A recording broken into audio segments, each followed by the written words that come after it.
Ini belum dibaca kan ya?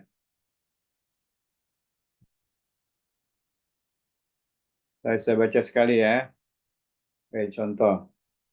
Mahiyal faniyat allati tumakkinu al-mutarjima min mutaba'ati tarjamati bisalasatin wa biduni ta'atin au madil kalam. Ijadul fajwati az-zihni. Wa hiya masahatun zihniyatun tumakkinul mutarjima min tahsinil kalami muaqqatan bugiyata tahlilihi wa i'adati tarkibihi fi lughatin ukhra bima yatawaffaqu ma'a tarkib al-lughawiyyah lil lughatil mustaqbilah wa dhawqil mutalaqqi fi tilkal lughah. Min fawaidi hadhil fajwa az-zihniyah anha tumakkinul mutarjima min al-ihtifadhi bil kalami li sawanin duna an yatawaqqafa anil istima'i lil mutahaddis. Bima'na annahu yastami'u wa yukhzinu bi suratin mutatabi'ah.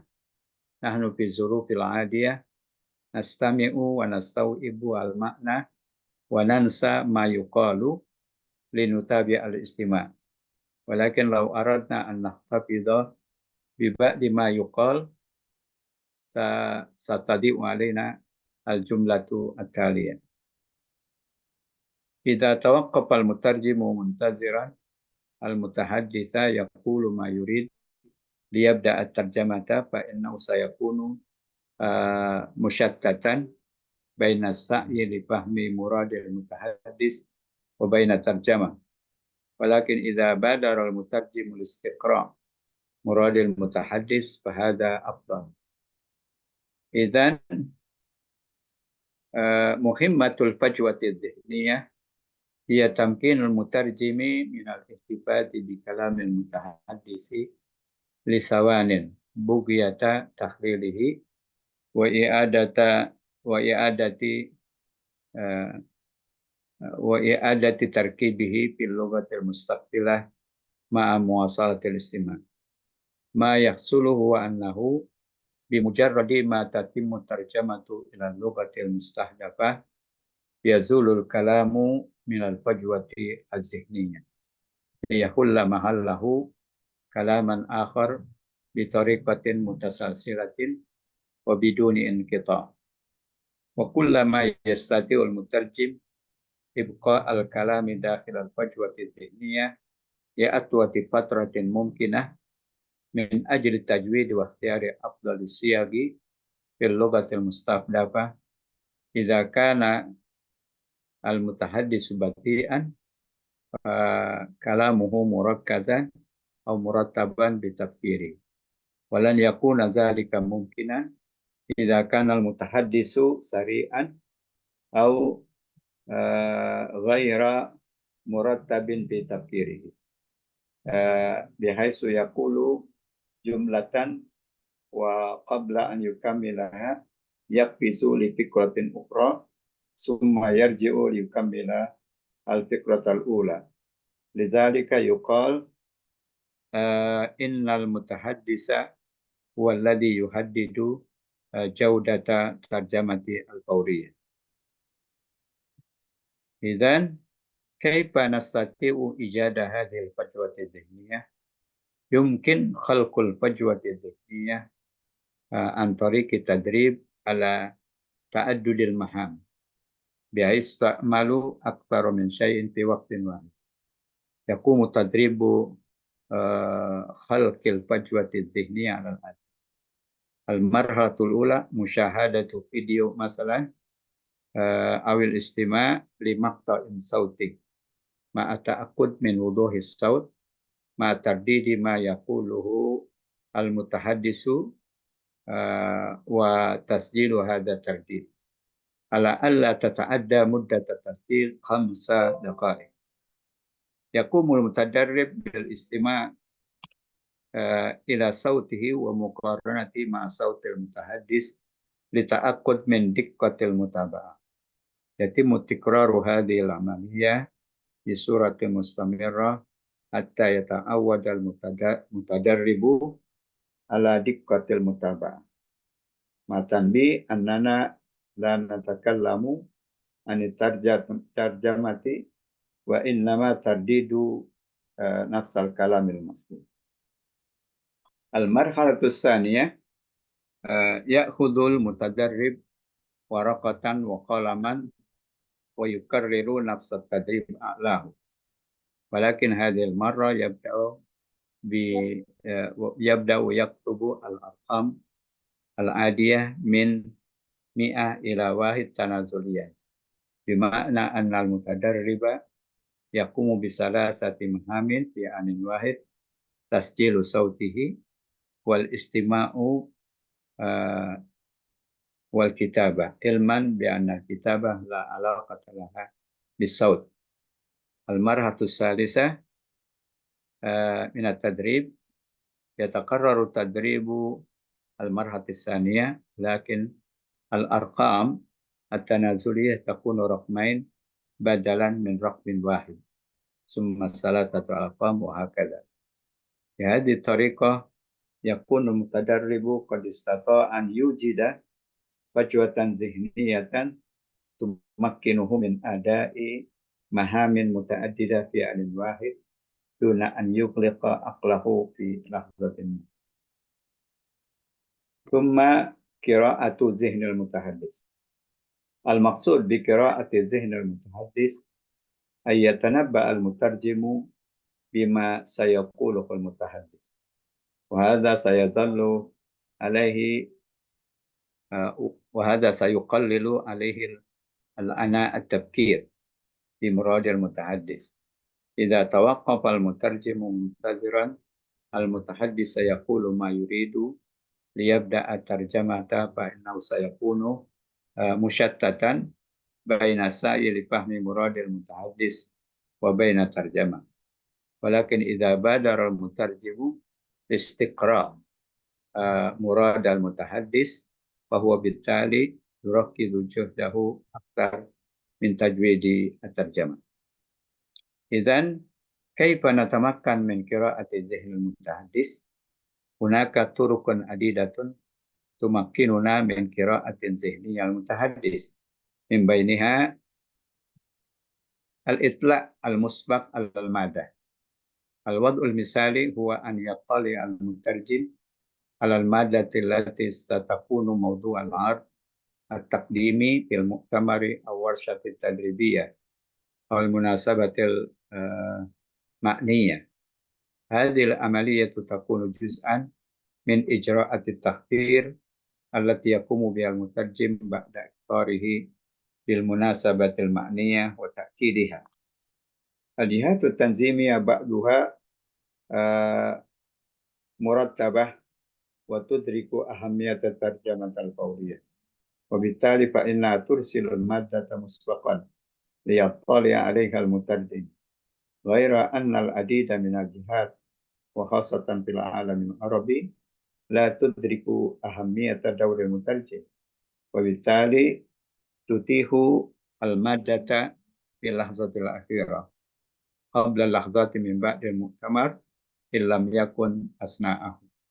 وإذا ابتنينا على أسوأ التقدير فإن على المترجم الإطلاع على الموقع الإلكتروني للجهة المنظمة بغية التعرف على أبرز الاختصارات وطبيعة عمل هذه الجهة.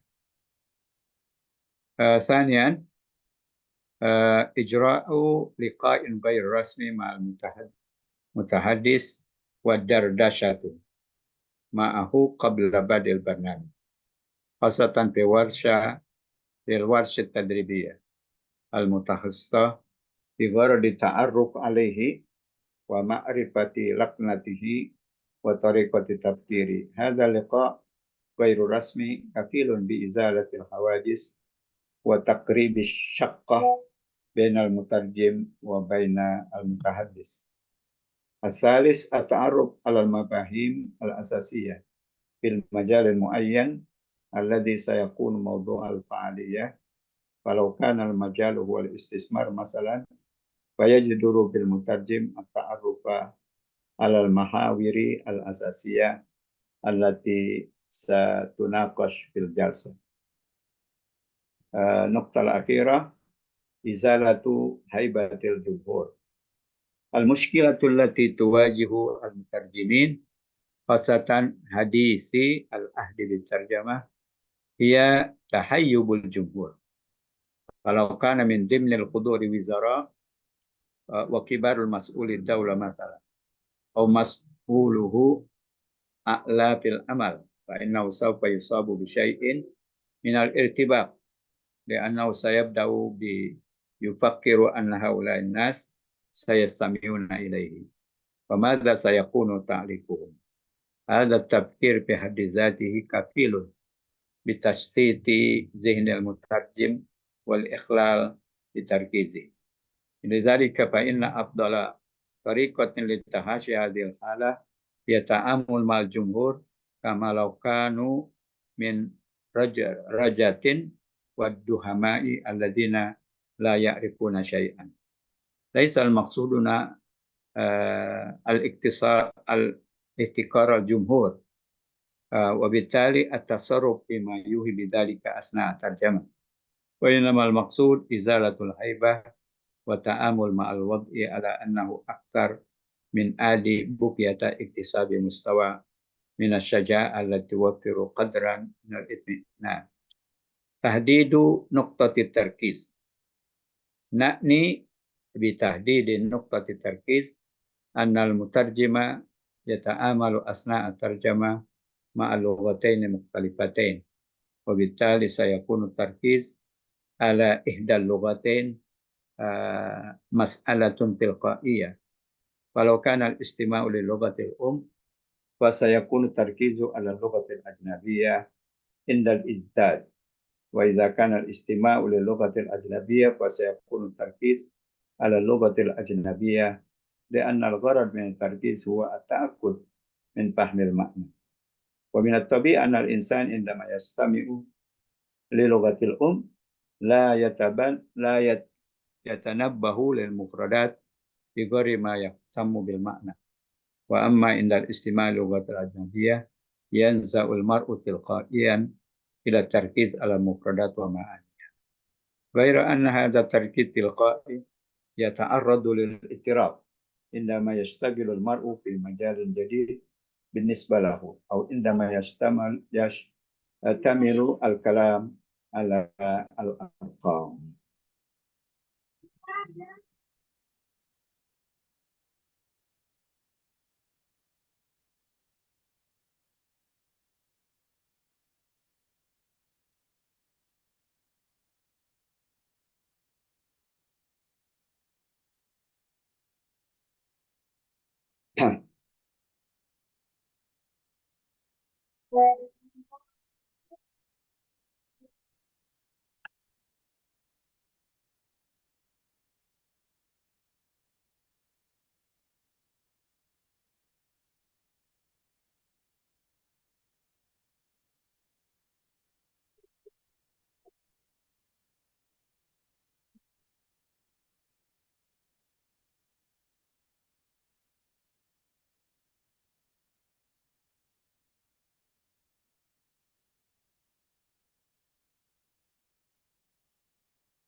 Baik, coba perhatikan ya kosakatanya. Lima hiyal faniyat allati tumakkinul mutarjimah min mutabati tarjamah bisalasatin. Salasan itu dengan lancar, wabiduni taatin tanpa hambatan, tanpa tersendat-sendat.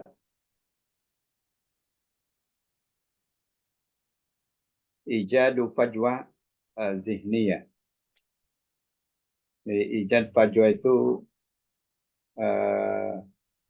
gap ya, kesenjangan,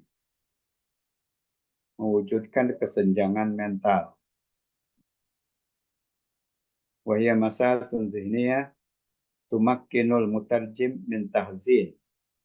Tahzin itu artinya menyimpan, ya. Menyimpan, menampung atau menyimpan. Kemudian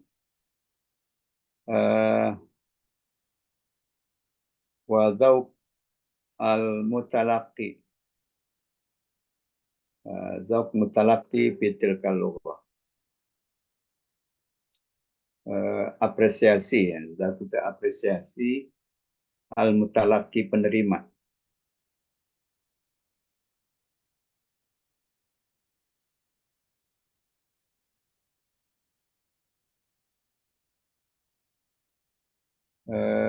Kemudian listawani, beberapa detik ya.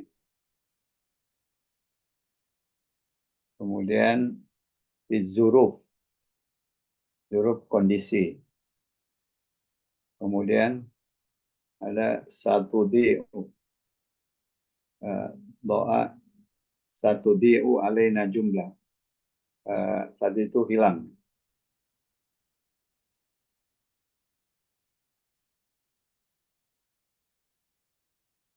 Jadi pertanyaannya adalah beberapa atau teknis atau seni apa yang memungkinkan penerjemah bisa mengikuti penerjemahan, bisa melakukan penerjemahan dengan cara lancar tanpa hambatan, atau memperpanjang penuturan ucapan. Yang pertama adalah mewujudkan mental gap, ya. Al-fajwah az-zihniyah. Jadi kesenjangan pemikiran atau mental. Apa yang dimaksud dengan fajwah zihniyah? Yaitu masaha zihniyah. Jadi ada ruang di dalam benak atau pemikiran yang memungkinkan penerjemah bisa menampung tuturan sementara untuk dianalisis dan direkonstruksi dengan bahasa lain yang sesuai dengan struktur linguistik bahasa penerima dan juga apresiasi penerima pada bahasa tersebut. Manfaat dari mental gap ini adalah dia mampu memungkinkan penerjemah memelihara tuturan beberapa detik ya, tanpa berhenti untuk menyimak si pembicara. Dalam arti bahwa dia mendengar, kemudian dia menampung dalam bentuk terus-menerus. Dan kita dalam kondisi biasa mendengar, kemudian menguasai atau memahami makna, kemudian lupa apa yang diucapkan. Untuk mengikuti atau melanjutkan menyimak. Seandainya kita ingin menjaga sebagian, memelihara sebagian apa yang diucapkan, maka akan lenyap, akan hilang kalimat berikutnya.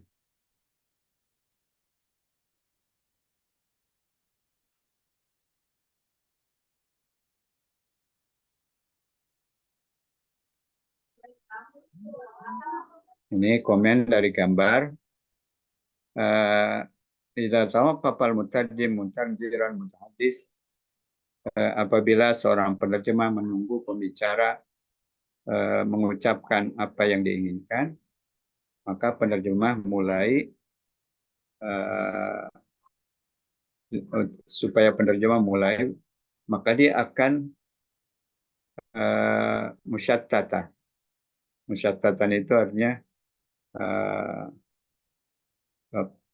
pecah fokusnya atau buyar, uh, tidak fokus, yaitu antara berusaha untuk memahami makna pembicara dan dengan menerjemahkannya.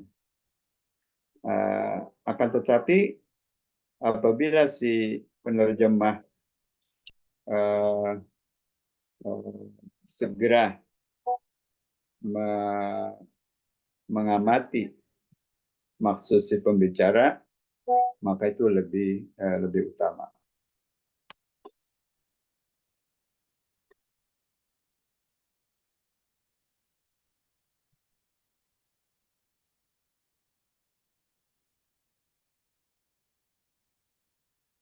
Idzan muhimmatul fajwa zihniyah ya tamkinul mutarjim minal ihtifad bi kalamil mutahaddis lisawani bugyata tahririhi wa i'adata tariki fil lughati al mustaqbilah ma muasaratil istimah.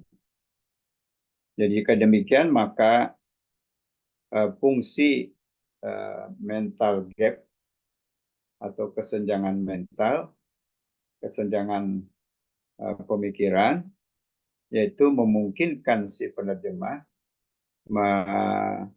menjaga atau menyimpan ucapan atau tuturan si pembicara beberapa detik untuk dianalisis dan disusun ulang dalam bahasa penerima atau bahasa target dengan melanjutkan atau dengan terus menyimak. Ma yahsulu anau bimajari matati mutarjamah ila lughatil mustafa yazulul kalamun fajwati zihniyah. Yang terjadi adalah ketika bahwa dengan diterjemahkannya ke bahasa target, maka tuturan itu lenyap, hilang dari mental gap tadi, untuk ditempati tuturan yang lain dengan cara berseri, berkelanjutan tanpa putus. Wa kullama yastatir mutarjim ibqa al-kalam lahil al-fajwati zihniyah, ketika si penerjemah mampu menyimpan ya tuturan di dalam mental gap itu pada waktu yang lebih lama sedapat mungkin, demi memperbaiki dan memilih bentuk yang lebih baik dalam bahasa target. Kalau si pembicaranya batian, lambat, dan tuturannya fokus dan berstruktur dalam pemikirannya, maka hal itu mungkin. Walan yakuna, akan tetapi hal itu tidak mungkin apabila si pembicara cepat, kemudian tidak berstruktur, tidak tersusun pola pikirnya, sehingga dia mengucapkan satu kalimat dan sebelum kalimat itu sempurna dia melompat kepada ide lain, kemudian kembali lagi melanjutkan ide pertama. Oleh karena itu maka pembicara itulah yang memastikan kualitas penerjemah Pauria. Jadi seorang penerjemah Pauria itu kualitas hasil terjemahannya itu sangat tergantung kepada si pembicara. Apabila si pembicaranya berpikirnya runtun, artinya berstruktur, tidak lompat-lompat, maka itu memudahkan bagi si penerjemah simultan untuk melakukannya. Tapi ketika si pembicara itu tidak berstruktur, cara berpikirnya lompat-lompat, maka itu membuat sulit bagi penerjemah simultan. Oleh karena itu ada istilah bahwa si pembicara itulah yang menentukan kualitas terjemahan simultan itu. Pertanyaannya, bagaimana kita bisa mewujudkan apa yang disebut dengan mental gap tadi? Bisa diciptakan mental gap itu dengan cara berlatih dalam beberapa fungsi, sehingga melakukan lebih dari suatu pekerjaan dalam waktu yang sama. Maka melatih menciptakan mental gap itu sebagai berikut. Ini cara melatih mental gap yang ada di benak manusia. Yang pertama adalah musyahadatu video masalan awil istima li maqta sauti. Maqta itu penggalan. Jadi cara berlatihnya adalah pertama menyaksikan video dan mendengarkan penggalan bunyi dengan meyakini bahwa bunyi itu terdengar dengan jelas.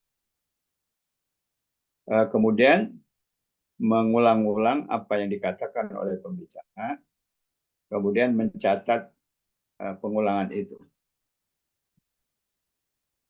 Akan tetapi ala an la tata'adda muddat at-tasjil 5 daqaiq. Jadi tidak melampaui masa perekaman itu lebih dari 5 menit ya. Kemudian si orang yang berlatih itu menyimak kepada bunyi dan membandingkan dengan bunyi si pembicara dengan yakin dia mengikutnya dengan tepat.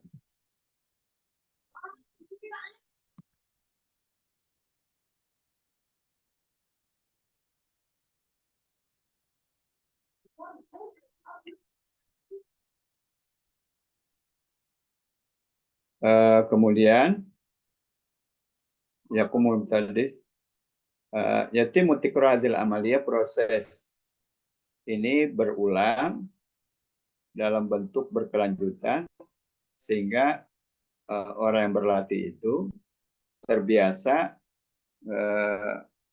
mengikuti pembicaraan itu dengan detail, dengan memperhatikan bahwa kita tidak berbicara tentang terjemahan, tetapi kita berbicara tentang pengulangan tuturan yang didengar. Apakah penuturan kita terhadap apa yang diucapkan oleh pembicara itu tepat atau tidak? Nah, itu latihan. Jadi supaya kita membiasakan menangkap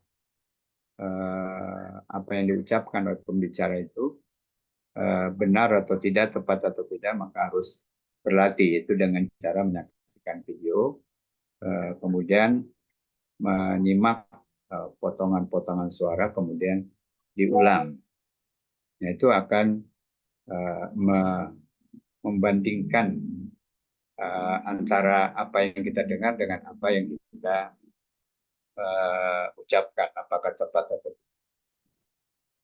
Kemudian langkah kedua, si orang yang berlatih itu mengambil selembar kertas, kemudian pena, kemudian mengulang latihan yang pertama tadi. Akan tetapi kali ini dia memulai menulis nomor biasa dari 100 ke 1. Jadi hitung mundur ya. Artinya bahwa si orang berlatih itu melakukan tiga fungsi dalam waktu yang sama, yaitu merekam suara, kemudian mendengarkan, dan menulis. Perlu diketahui bahwa tulisan itu nggak ada hubungannya dengan bunyi. Jadi ini untuk melatih pembiasaan melakukan tiga fungsi dalam waktu yang sama, yaitu merekam, menyimak, dan menulis. Kemudian yang ketiga, yaitu dengan mengulang latihan yang kedua tadi, yaitu melakukan tiga hal pada waktu yang sama, merekam suara atau bunyi, menyimak, dan menulis. Akan tetapi nomor tata nazulia tadi yang hitung mundur itu menjadi dua angka. Kalau sebelumnya 1 angka, kemudian 2 angka, kemudian 3 angka. Ini latihan untuk Fajwah Zihni. Dengan cara ini maka si orang yang berlatih itu mampu mewujudkan apa yang disebut dengan mental gap dan memungkinkan dia melakukan beberapa fungsi pada waktu yang sama tanpa menutup akalnya sebentar pun pada satu saat. Yang pertama. Yang kedua, dari seni penerjemahan simultan adalah membaca pola pikir si pembicara. Ya. Jadi qira'atu zihnil mutahaddis. Jadi pola pikirnya seperti apa dia? Yang dimaksud dengan membaca pola pikir pembicara, yaitu kita yatanabba al-mutarjim. Memprediksi ya. Memperkirakan, seorang penerjemah memperkirakan apa yang akan diucapkan oleh pembicara. Biasanya kita bisa menebak ketika orang berbicara itu ke arah mana dia akan bicara. Nah, ini penting. Nah, ini yang disebut dengan membaca pola pikir si pembicara. Dan ini akan meminimalisir beban pikiran dengan maksud si pembicara. Karena apabila si penerjemah berhenti menunggu si pembicara, maka dia akan mengatakan, si pembicara mengatakan apa yang diingin, maka si penerjemah memulai. Maka dengan cara itu dia akan pecah fokusnya antara berusaha memahami maksud si pembicara dan antara terjemah. Akan tetapi kalau si penerjemah berinisiatif ya untuk bisa melacak maksud si pembicara, maka dengan cara itu dia memfokuskan usahanya lebih banyak untuk memperbaiki kualitas terjemahan. Jadi pola pikir orang dalam berbicara kita bisa tebak alurnya. Kalau sudah kita biasa dia bicara masalah apa gitu kan. Nah, itu bisa kita tebak. Nah, itu akan bisa mempermudah si penerjemah untuk menerjemahkan secara baik. Nah, bagaimana kita bisa membaca alur pikir seorang. Uh, ada beberapa cara ya yang bisa membantu kita mengetahui pola pikir pembicara. Di antaranya, jadi al-itla al-musbaq al-mada. Ini penting. Jadi menelaah terlebih dahulu terhadap materi. Jadi materi yang akan kita terjemahkan itu di bidang apa? Nah, itu penting. Nah, ini langkahnya ya, supaya apa namanya kita bisa menerjemahkan dengan baik, maka harus menelaah terlebih dahulu materinya apa. Jadi kondisi ideal, misal itu ideal. Kalau itu tadi menelaah terlebih dahulu terhadap materi. Kondisi ideal, seorang penerjemah itu menelaah materi yang menjadi topik pemaparan dalam konferensi atau dalam workshop atau dalam kesempatan-kesempatan tertentu. Nah, proses ini bagian dari langkah-langkah persiapan. Hadir itu persiapan yang dilakukan oleh penerjemah setelah dia mendapat pemberitahuan, pemberitahuan dalam momen-momen tertentu, kesempatan tertentu, dan penegasannya. Pihak penyelenggara sebagian sudah mengatur dan mengetahui pentingnya penerjemahan simultan. Nah, oleh karena itu biasanya mereka pihak penyelenggara itu mengirim materi terlebih dahulu supaya si penerjemah menelaah. Akan tetapi banyak pihak-pihak penyelenggara, khususnya di dunia Arab, mereka tidak paham tentang urgensi atau pentingnya peran penerjemah.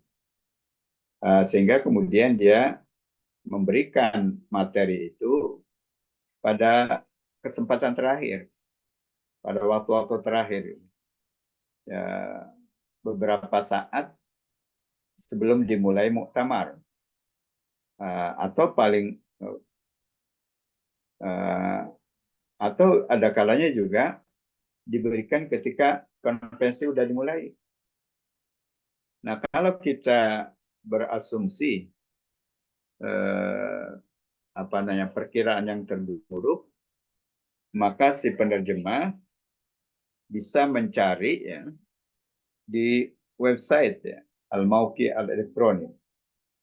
Di website pihak-pihak penyelenggara untuk mengetahui Bugiata itu untuk mengetahui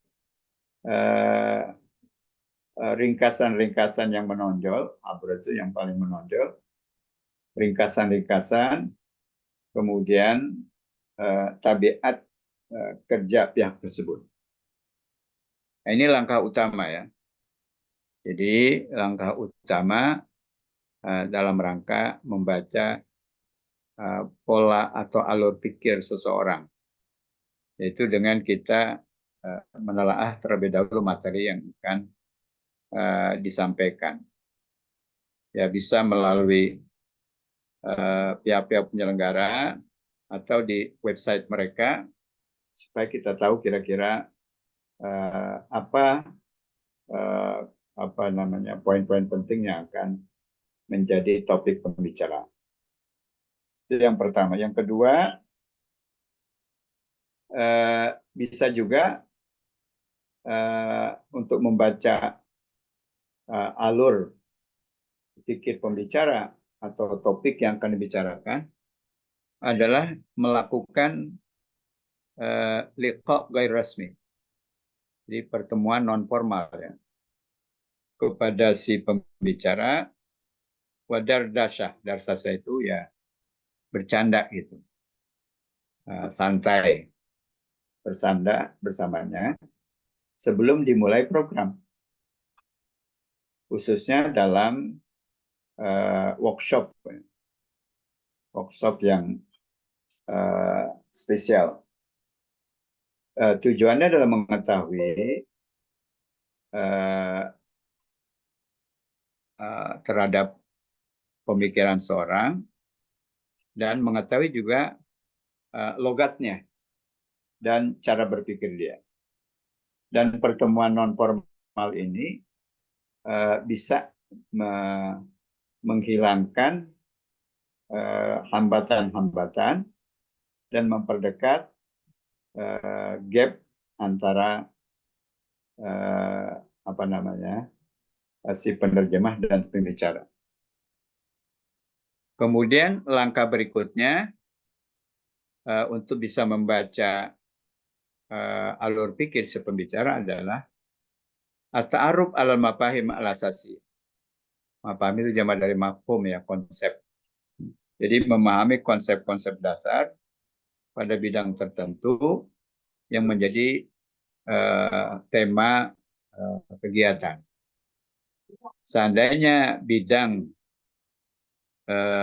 contohnya bidang investasi misalnya, maka seharusnya si penerjemah mengetahui tentang bidang-bidang pokok yang akan dibicarakan di dalam pertemuan tersebut. Nah, 3 langkah ini bisa si penerjemah memahami alur pikir, pola pikir, dan topik yang akan disampaikan oleh si pembicara sehingga dia sudah ada gambaran awal. Kemudian berikutnya juga yang menjadi kendala bagi penerjemah simultan adalah demam panggung misalnya. Jadi haibatul jumhur. Nah, bagaimana cara menghilangkan demam panggung? Izalatu haibatul jumhur. Nah,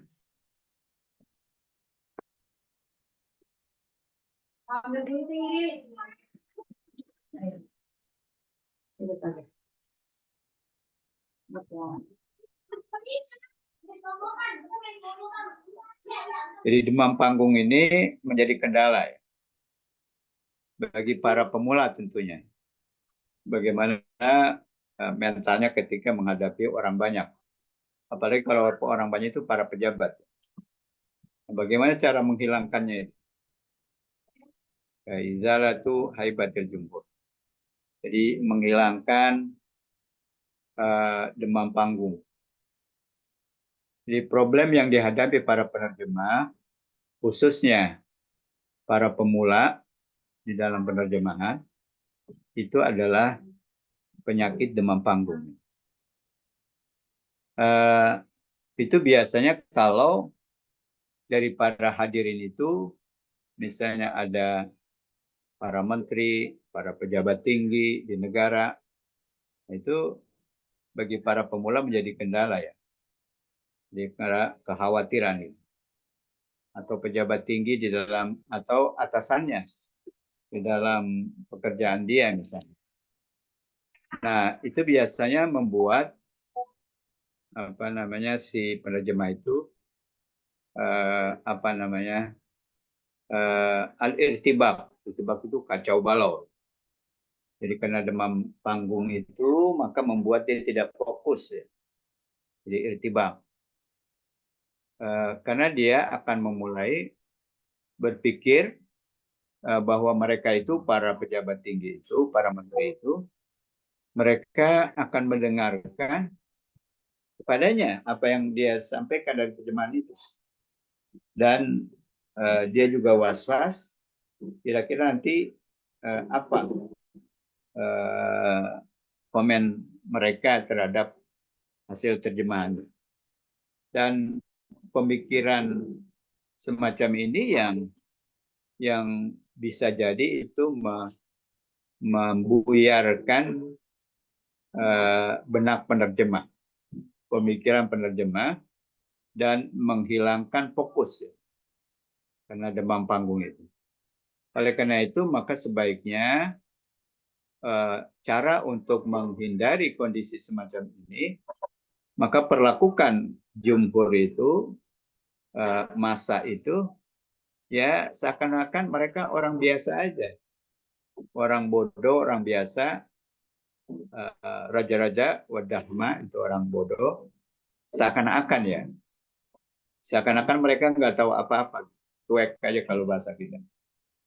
Jadi ini bukan berarti kita merendahkan, Zulfikar itu merendahkan apa namanya publik atau massa.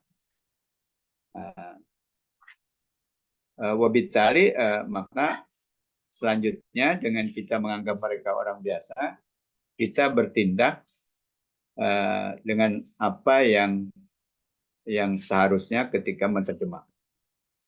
Jadi tujuannya tidak lain untuk menghilangkan demam panggung dan berinteraksi dengan kondisi bahwa itu adalah sesuatu yang biasa dengan mengharapkan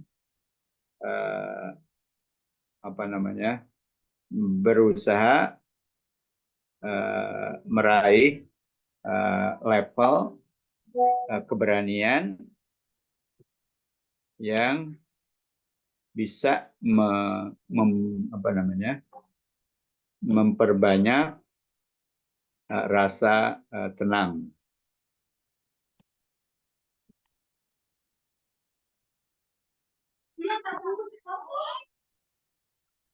Kemudian berikutnya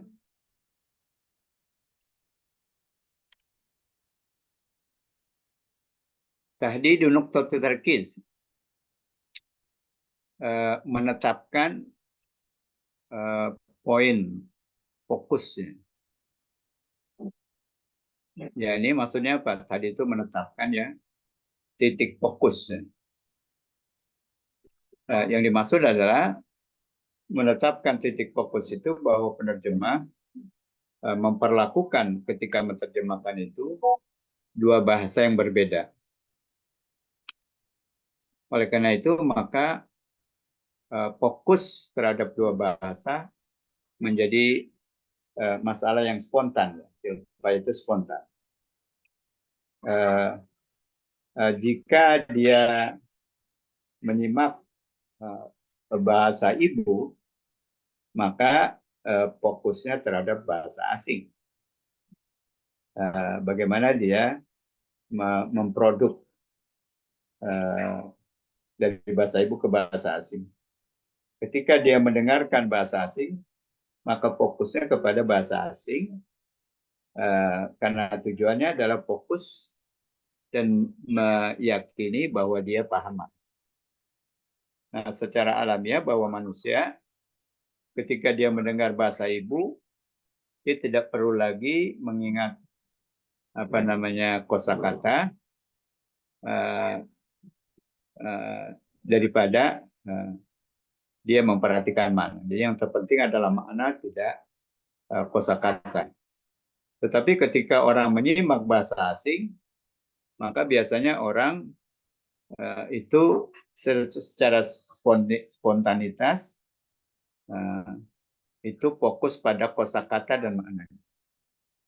Jadi beda antara ketika mendengar bahasa ibu, kita fokus pada makna, sedangkan ketika mendengar bahasa asing, kita spontan itu fokus pada kosakata dan makna.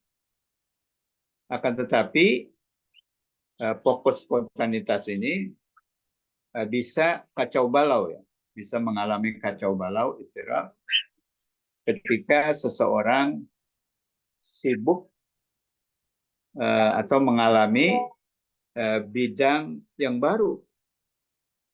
Jadi kalau dia tidak terbiasa menerjemahkan pada bidang medis, kedokteran atau kesehatan misalnya, dia biasa menerjemahkan tentang bahasa atau budaya, sehingga ketika dia menghadapi untuk menerjemahkan bidang medis, itu bisa kacau balau. Begitu juga ketika berbicara atau pembicara itu meliputi angka-angka ya, karena angka itu agak sulit ya untuk apa namanya diingat, karena dia tidak bisa dikarang-karang.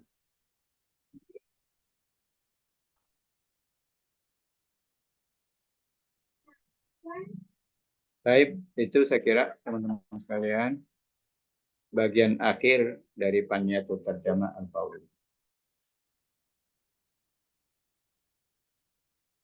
Halo.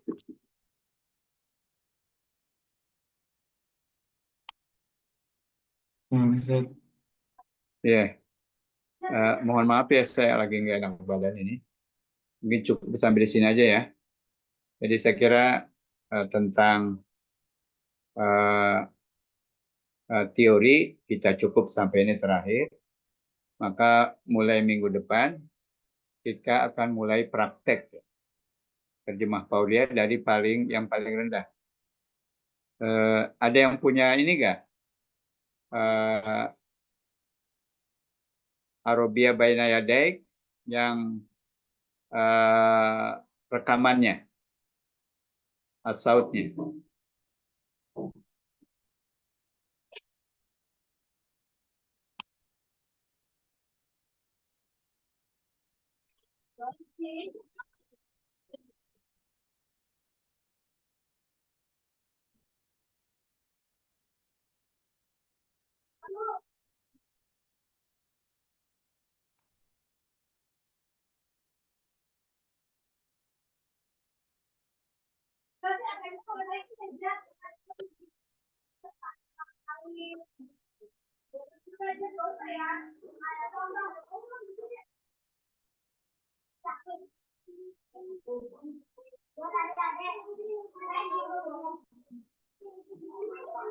Kelihatan nggak? Bismillahirrahmanirrahim.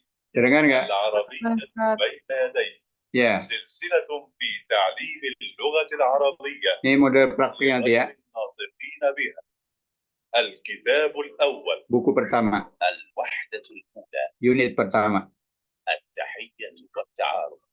Ucapan selamat dan perkenalan. Pelajaran pertama. Dialog pertama. Lihat dan dengarkan. Selamat. Waalaikumsalam. Nama saya Khalid. Siapa namamu? Nama saya Khalil. Apa kabar? Baik, walhamdulillah. Bagaimana kabar Anda? Baik, walhamdulillah. Sekarang?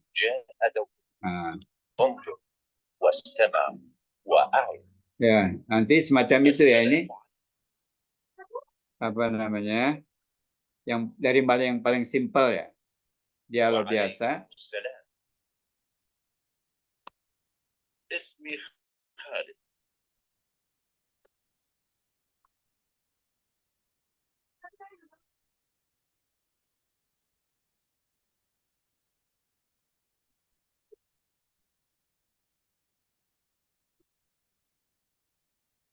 Terdengar nggak tadi? Terdengar. Ya. Tapi anak putus. Ya, nanti saya kirim ya ke ketua kelas. Tolong nanti didistribusikan untuk latihan. Jadi nanti kita ada beberapa model latihan dari mulai dialog tadi.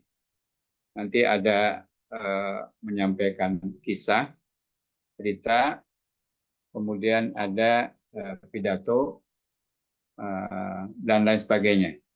Jadi kita mulai dari paling simpel. Nanti mohon saya kirim, kemudian dilatih ya.